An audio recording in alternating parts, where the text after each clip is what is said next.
किसी third parent से पता चला, हमको डायरेक्ट कॉल नहीं आया। हमको आया कि आप ग्रंथ के पेरेंट्स बात कर रहे हो, तो मैंने बोला आप कौन बोल रहे हो, तो क्या फ़ोन रखिए, कुछ भी करिए, तुरंत तुंगा पहुँचिए। बस इतने में मुझे कॉल आया और हम भागे।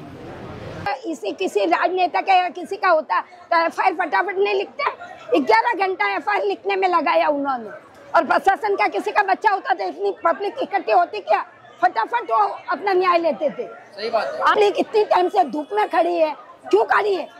उसको न्याय के लिए खड़ी है ना। कसम उसने 3 बार बच्चे ने बोला सर, कोच को हिला हिला के बोला माँ कसम अंदर कोई बच्चा है, माँ कसम सर 3 बार उसने बोला, तो भी कोच ने ध्यान नहीं दिया। फिर 10 मिनट के बाद उसको क्लिक हुआ। जब तक तो हसमुख अंकल जो ग्रंथ के पिताजी थे, मैं चाहती हूँ वो ग्रंथ को जस्टिस दिलाए। We want justice.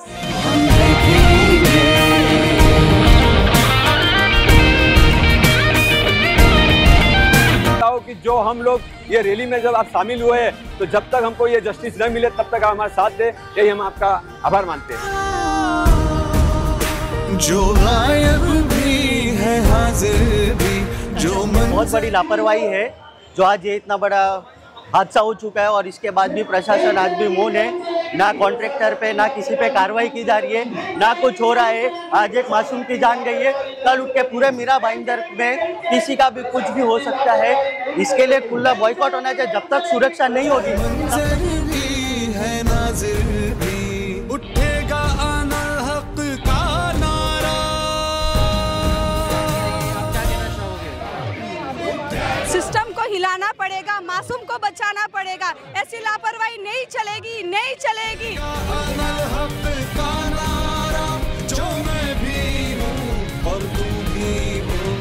ग्रंथला न्याय देण्यासाठी आलेलो आहोत। हे जे ठेकेदारांची जी हुकुमशाही चालू आहे मीरा भाईंदर मध्ये, ती लवकरात लवकर बंद व्हायला पाहिजे।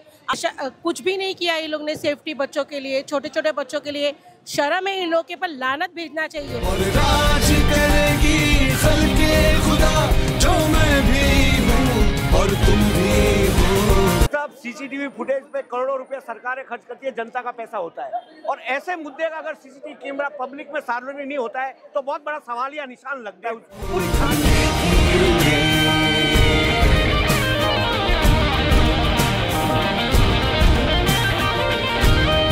और जो ग्रंथ मुद्दा का मैटर है, उसमें भी जो कॉन्ट्रैक्टर है वो एक राजनीतिक पार्टी से जुड़ा हुआ है। टेंडर माफियाओं के दबाव में पुलिस काम करती है, ऐसा प्रतीत हो रही है, ऐसा प्रतीत हो रहा है मीरा भाईंदर की जनता को, और उसके लिए ये आंदोलन करना पड़ा है।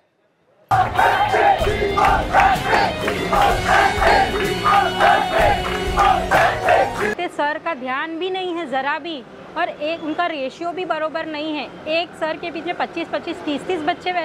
ये कोई स्विमिंग सिखाने, ये जो समर कैंप और पैसे भरने का ही तरीका है इन लोगों के लिए, और बिल्कुल भी ध्यान नहीं। He was my best friend। वो स्विमिंग पूल में जाके डूब गया था, और ये सब उन लोग की स्विमिंग पूल के लाइफ गार्ड की लापरवाही की वजह से हुआ है।